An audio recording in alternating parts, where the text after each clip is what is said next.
코로나 시대를 맞이해서 위생에 더욱더 신경을 쓰게 되는데요. 알코올로서 손을 소독할 수 있는 손 세정제, 영어로는 핸드 세니타이저의 이용이 대폭 증가하였습니다. 외출하거나 식당, 슈퍼마켓 등의 공공장소를 방문 시에 수시로 손을 닦게 되고요. 비즈니스에서도 손님을 위해서 곳곳에 세정제를 구비해 놓고 있습니다. 미국 질병통제예방센터, 저희가 흔히 이야기하는 CDC에서는 물과 비누로서 손을 닦기를 권장하지만 이를 이용할 수 없을 시에는 알코올이 최소한 60% 이상 함유된 세정제로서 손을 닦으라고 권유를 하였습니다. 손 세정제 이용이 늘어나면서 각종 제품이 쏟아져 나왔고요. 코로나 시대 초기에는 세정제를 구할 수가 없어서 여러 군데를 돌아다니거나 비싼 돈을 주고 인터넷에서 구매를 하기도 하였습니다. 하지만 많은 양의 제품이 기준에 미치지 못하거나 심각하게는 인체에 해로운 성분이 포함되어 있어서 문제가 되고 있습니다. 까다롭기로 소문난 미 식품의약청에서 100여 개가 넘는 손 세정제의 사용을 당장 중지하라고 발표를 하였는데요. 손에 잠깐 뿌리고 문지르면 없어지는 것 같은 손 세정제에 과연 어떠한 문제가 있었는지 알아보기로 하겠습니다. FDA에서 해당 세정제의 사용을 금지하는 이유는 다음과 같습니다. 첫 번째는 기준에 미치지 못하는 품질과 성분 때문입니다.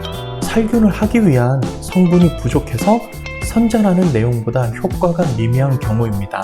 두 번째는 조금 더 심각한 문제인데요.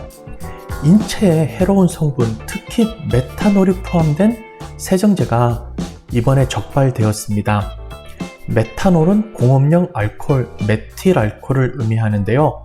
나무에서 추출하기 때문에 영어로는 우드 알코올이라고 하며 FDA 웹사이트에서도 이렇게 나와 있습니다.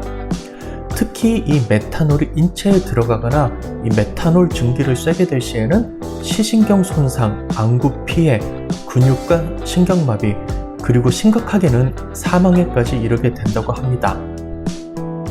세 번째로는 실제 제품 자체는 테스트가 되지 않았거나 확실하게 성분 확인이 되지 않았지만 위와 같이 문제가 있는 제품을 만든 동일 회사의 제품이고 동일한 공장에서 만들어지긴 제품이기 때문에 동시에 같이 리콜이 되어 있는 제품입니다. 대부분 패키지를 보시면 같은 병이고요. 겉에 붙어있는 스티커만 로고와 디자인이 다른 경우들이 있습니다.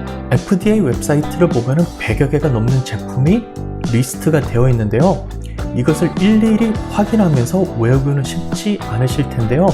제가 영상을 통해서 로고와 제품 디자인을 이번에 모아 보았습니다.